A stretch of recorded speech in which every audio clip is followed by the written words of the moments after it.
represent, okay, where God called him to the place na pag sabuwag sa maayong na balita, okay, pag share sa gospel, okay. There are a lot of tawag ani sa mga tao diri sa Congo, kungkus. So a lot of mga Congo people, okay, they need to hear and they need to know about the Lord Jesus Christ. Okay? So this time ato ma-welcome diri sa pulpit, sa pulpito nato. Okay, missionary to the Democratic Republic of Congo, missionary Bill Lenke. Okay, missionary will come over and present to us. Okay, na siya video. Okay, i-present.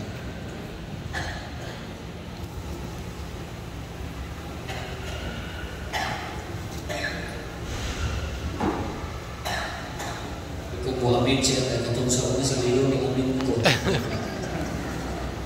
Okay, thank you so much, Pastor Edan. Thank you for this privilege to share my testimony. And good morning, Church. Mayong budak sa tanan. So, my name is Missionary Dil. To remember my name, because I will not be here forever, just remember Dil or no Dil. That's the only way you can remember my name. I am a product of a Filipino missionary, Dr. Felicita Felicidad. God has called him to the Democratic Republic of Congo, so he surrendered everything and he came over there in Congo, and I got saved under his ministry. So kami po sabay with Missionary Dion, so we live together in the same mission house. We would like to thank God for what God is doing here in the Philippines, for supporting missionaries and sending them. And now Philippines is the first sending nations of missionaries. Amen. Dagang salamat, thank you so much for your sacrifices, because your labor is not in vain in the Lord. As I stand here behind this pulpit is just to remind you that every single piece of every prayer that you have been praying for laborers in the harvest, so I am one of the products of your prayers. Amen. Of your giving. So when I got saved, I worked together with Dr. Felicita as one of his interpreters, so translating from English to French and French to English. By the grace of God, I was given this privilege to pray so that I can come over here in the Philippines to be trained. So I was really doubting about that, because for me it was really impossible, and I was looking Philippines on the map. What is Philippines? And I tried to find, I cannot find it on the map. And for me, in my mind, Philippines is the book of Philippians that we have here. But I was wrong after I heard the preaching that no, this is not, Philippines is another country somewhere. So I saw Philippines, so wow, it's very small and it's very far. And I was not believing, but I forgot one thing, that God, nothing is impossible with God. Amen. So I realized that the pamasahe going here, more than $1,000 one way. Sabi ko, Lord, who will be the one to give you this pamasahe? Pinakamahal ang pamasahe, ang fare going to Philippines. And God rebuked me that nothing shall be impossible. Amen. So nandito po ako sa Philippines, sa Pilipinas, although I experienced maraming challenges bilang foreigners. Una panahon, ang pinakamainit ng lugar dito sa mundo ay Pilipinas. Dahil ako dati, puti. Ako dumating dito. Because of the heat, soul winning, doon natin dito, kaya po nandito po ako. So, biyaya ng Panginoon.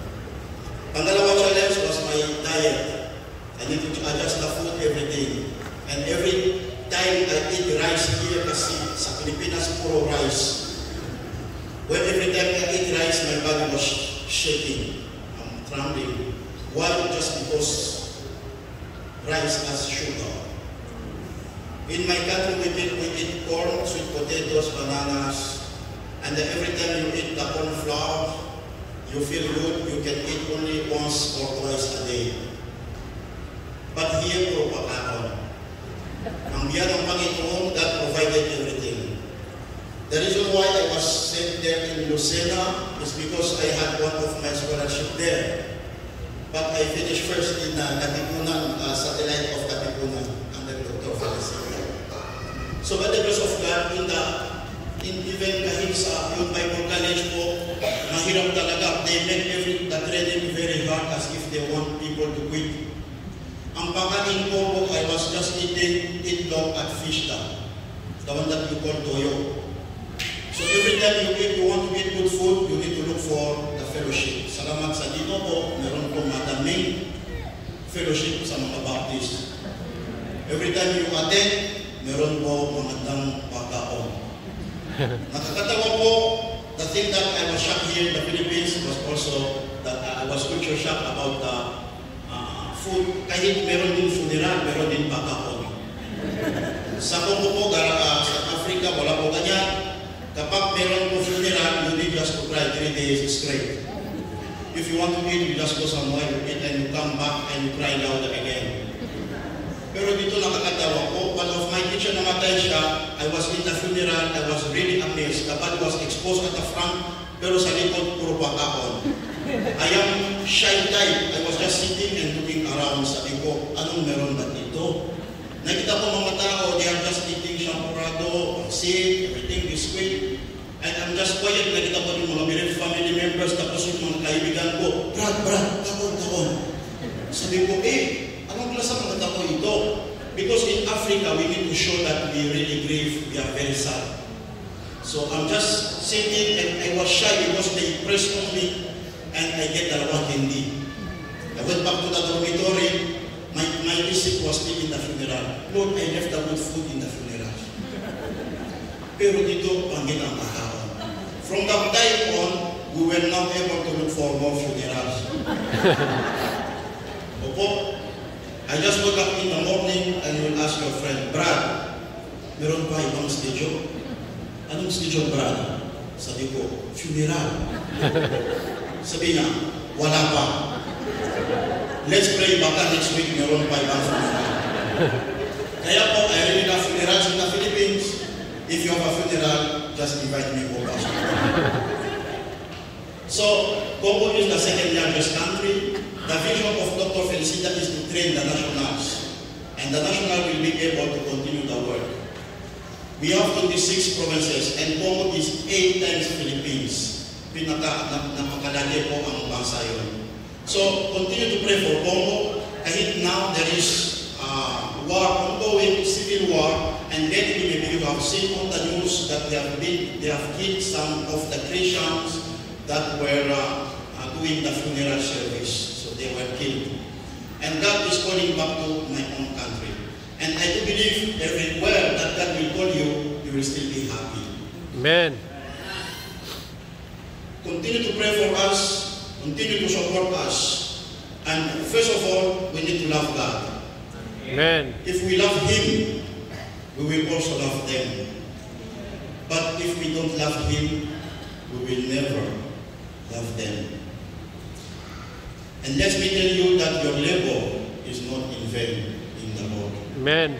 And God is able. Continue to pray. Daghang salamat po, Pastor, for this privilege to share my short testimony.